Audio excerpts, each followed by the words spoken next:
Isotropic radiators നമ്മുടെ next ടോപ്പിക്കാണ്.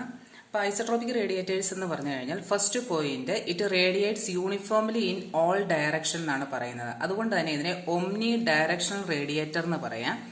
യൂണിപോൾ നമുക്ക് വിളിക്കാൻ പറ്റും. അതുപോലെ ഐസോട്രോപിക് സോഴ്സ് എന്ന് നമുക്ക് ഇതിനെ വിളിക്കാൻ വേണ്ടി പറ്റും. ഇത്രയും ഇതുള്ളത് കാരണം അതായത് യൂണിഫോംലി ആയിട്ട് എല്ലാ ഡയറക്ഷനും റേഡിയേറ്റ് ചെയ്യുന്നത് കാരണം ഇതിനെ സാധാരണ രീതിയിൽ നമ്മൾ എക്സ്പെരിമെന്റിലെല്ലാം റെഫറൻസ് ആന്റിനയായിട്ടാണ് കൺസിഡർ ചെയ്യുന്നത്. അപ്പൊ നമുക്ക് അതിന്റെ വേറൊരു പോയിന്റ് ആയിട്ട് പറയാം, it is A hypothetical lossless antenna. ഈ മൂന്നെണ്ണമാണ് ഐസോട്രോപിക് ആന്റിന എന്ന് പറഞ്ഞ് നമ്മൾ പഠിക്കേണ്ടത്. ഐസോട്രോപിക് ആന്റിന അല്ല isotropic radiators, isotropic source, reference antenna, ഇതെല്ലാം ഒരേ കാര്യമാണ് നമ്മളിവിടെ പറയുന്നത്. ഇനി അതുകൊണ്ട് നമുക്ക് ഇനിയിപ്പോൾ എന്താ ചെയ്യേണ്ടത്, ഐസോട്രോപിക് റേഡിയേറ്റേഴ്സിന്റെ പവർ ഡെൻസിറ്റി നമ്മളിവിടെ കണ്ടുപിടിക്കണം. പവർ ഡെൻസിറ്റി അല്ലെങ്കിൽ പോയിന്റിംഗ് വെക്ടർ എന്ന് പറഞ്ഞാൽ പി എന്നാണ് നമ്മൾ റെപ്രസെന്റ് ചെയ്തേക്കുന്നത്. പോയിന്റിംഗ് വെക്ടർ കണ്ടുപിടിക്കണമെങ്കിൽ നമ്മളൊരു സ്ഫിയർ ആദ്യമേ കൺസിഡർ ചെയ്യുന്നു. സ്ഫിയറിന്റെ റേഡിയസ് r ആണ്. അതിന്റെ സെന്ററിൽ നമ്മളൊരു ഐസോട്രോപിക് റേഡിയേറ്റേഴ്സ് വെച്ചേക്കുന്നു. അപ്പൊ ഐസോട്രോപിക് റേഡിയേറ്റേഴ്സിന്റെ പ്രത്യേകത എന്താണെന്ന് പറഞ്ഞത്, യൂണിഫോം ആയിട്ട് റേഡിയേറ്റ് ചെയ്യും. എല്ലാ ഡയറക്ഷനിലേക്ക് യൂണിഫോം ആയിട്ട് റേഡിയേറ്റ് ചെയ്യും. അപ്പൊ ഇതിന്റെ ടോട്ടൽ പവർ നമ്മൾ കണ്ടുപിടിക്കണം. ടോട്ടൽ പവർ നമ്മൾ എഴുതുന്നത് WT എന്ന് പറഞ്ഞാണ് റെപ്രസെന്റ് ചെയ്യുന്നത്. ടോട്ടൽ പവർ റേഡിയേറ്റഡ് പവർ ആയതുകൊണ്ട് തന്നെ ഇതെന്താ വാട്ട്സ് ആയിരിക്കും അതിന്റെ യൂണിറ്റ് എന്ന് പറയുന്നത്. അപ്പൊ നമുക്ക് പവർ കണ്ടുപിടിക്കണമെങ്കിൽ നമുക്ക് അറിയാം, ഒരു സ്ഫിയറിന്റെ സർഫസ് ഏരിയ എന്താ 4πr² ആണ് വരുന്നത്. അപ്പൊ ടോട്ടൽ പവർ എന്ന് പറഞ്ഞു കഴിഞ്ഞാൽ നമ്മൾ എടുക്കുമ്പോഴത്തേക്ക് ഇന്റഗ്രൽ ഓഫ് P × ds എന്ന് വരും. അപ്പം P എന്ന് പറഞ്ഞു കഴിഞ്ഞാൽ നമ്മളിവിടെ radial component of average power സിറ്റിയാണ് കൺസിഡർ ചെയ്യുന്നത്, പവർ ഡെൻസിറ്റിയാണ് കൺസിഡർ ചെയ്യുന്നത്. കാരണം വെച്ചാൽ ഇതൊരു ഐസോട്രോപിക് റേഡിയേറ്റേഴ്സ് ആയത് കാരണം ഈ പവർ ഡെൻസിറ്റി P നമുക്ക് PR ആയിട്ട് നമുക്ക് എടുക്കാൻ വേണ്ടി പറ്റും, റേഡിയൽ കമ്പോണന്റ്. അപ്പൊ ഇവിടെയുള്ള P എന്ന് പറയുന്നത് PR ആയി മാറി. Double integral ds that's equal to PR × 4πr² എന്നാണ് നമുക്കിവിടെ വരിക. അപ്പൊ നമുക്ക് ഇതിനകത്ത് എങ്ങനെ PR കണ്ടുപിടിക്കാമല്ലോ, power density of isotropic radiators.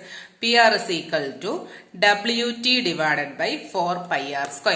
ഇത്രയാണ് നമ്മൾ ഐസോട്രോപിക് റേഡിയേറ്റേഴ്സ് എന്ന ടോപ്പിക്ക് പഠിക്കുന്നത്. ഇനി നെക്സ്റ്റ് ടോപ്പിക്ക് റേഡിയേഷൻ പാറ്റേൺ ആണ് നമ്മൾ പഠിക്കാൻ വേണ്ടി പോകുന്നത്. ഒരു ആന്റിനയുടെ ഏറ്റവും ഇമ്പോർട്ടന്റ് ആയിട്ടുള്ള വേറൊരു ടേമാണ് നമ്മൾ പഠിക്കുന്നത്, റേഡിയേഷൻ പാറ്റേൺ. അപ്പൊ റേഡിയേഷൻ പാറ്റേൺ എന്ന് പറഞ്ഞു കഴിഞ്ഞാൽ ഒരു ഗ്രാഫിക്കൽ റെപ്രസെന്റേഷൻ ആണ് നമ്മൾ എടുക്കുക.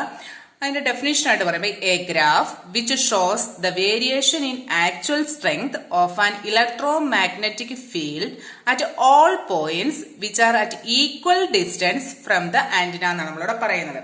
അപ്പൊ ഇതിനകത്ത് നമുക്ക് പഠിക്കാൻ വേണ്ടിയുള്ളത് ഏറ്റവും ഇമ്പോർട്ടന്റ് ആയിട്ടുള്ള ടേമുകൾ ഏതൊക്കെയാണെന്ന് ചോദിച്ചു കഴിഞ്ഞാൽ ഇതൊരു ഗ്രാഫിക്കൽ റെപ്രസെന്റേഷൻ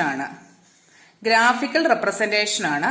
അതുപോലെ തന്നെ electromagnetic field, actual strength of electromagnetic field at all points equal distance എന്നുള്ള ടേം. നമ്മൾ ഇത്രയാണ് ഈ റേഡിയേഷൻ പാറ്റേൺ ഡെഫിനേഷനകത്ത് ഇമ്പോർട്ടന്റ് ആയിട്ടുള്ള ടേംസ്. അതിന് വേറൊരു രീതിയിൽ നമുക്ക് ഡെഫിനേഷൻ പറഞ്ഞു കഴിഞ്ഞാൽ distribution of radiated energy in space, അതാണ് റേഡിയേഷൻ പാറ്റേൺ എന്ന് പറയുന്നത്. ഇത് 3D പാറ്റേൺ ആയിട്ട് നമ്മൾ എടുക്കുക. നമുക്ക് വേണമെങ്കിൽ 2D ആയിട്ട് ഒരു ലൈൻ കട്ട് ചെയ്ത് കഴിഞ്ഞു കഴിഞ്ഞാൽ സെന്ററിൽ തന്നെ കട്ട് ചെയ്ത് കഴിഞ്ഞാൽ വെർട്ടിക്കൽ പ്ലെയിനിലാണ് അത് കട്ട് ചെയ്യുന്നതെങ്കിൽ വെർട്ടിക്കൽ പാറ്റേൺ ആയിട്ടും, ഹൊറിസോണ്ടൽ പ്ലെയിനിലാണ് അത് കട്ട് ചെയ്യുന്നതെങ്കിൽ ഹൊറിസോണ്ടൽ പാറ്റേൺ ആയിട്ട് നമുക്ക് ഇതിനെ എടുക്കാൻ വേണ്ടി പറ്റും. ഈ റേഡിയേഷൻ പാറ്റേണിനെ മെയിൻലി നമ്മൾ രണ്ടെണ്ണമായിട്ട് ഡിവൈഡ് ചെയ്യുന്നുണ്ട്, ഫീൽഡ് സ്ട്രെങ്ത് പാറ്റേൺ എന്നും പവർ പാറ്റേൺ എന്നും. ഫീൽഡ് സ്ട്രെങ്ത് പാറ്റേൺ എന്ന് പറഞ്ഞു കഴിഞ്ഞാൽ radiation pattern in terms of field strength ആണെങ്കിൽ അതിനെ നമ്മൾ എന്ത് വിളിക്കും, ഫീൽഡ് സ്ട്രെങ്ത് പാറ്റേൺ എന്ന്.